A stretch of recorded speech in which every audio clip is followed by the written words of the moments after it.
দেখুন, যখন বন্যা হয় তখন গরু, ছাগল, ভেড়া, সাপ, ব্যাঙ, মানুষ, জন্তু, জানোয়ার একসঙ্গে উঁচু জায়গায় অবস্থান করে।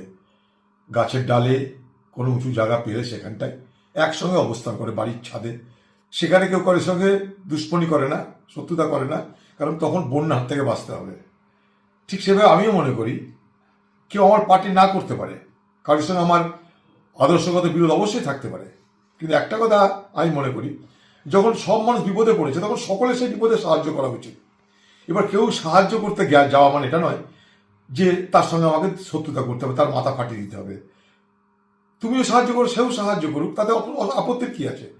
যেমন বন্যার থেকে বাঁচার জন্য জাত, ধর্ম, বর্ণ নির্বিশেষে সকলে এক জায়গায় আশ্রয় নেয়, এমনকি প্রাণী, মানুষ একসঙ্গে আশ্রয় নিচ্ছে, ঠিক তেমনিভাবে যখন মানুষ বিপদে পড়ে তখন তাকে সাহায্য করার জন্য সময়ও যাতে সবাই একসঙ্গে সাহায্য করে, সেখানটায় যেন আমরা জাত, ধর্ম, বর্ণ, পার্টি না দেখি।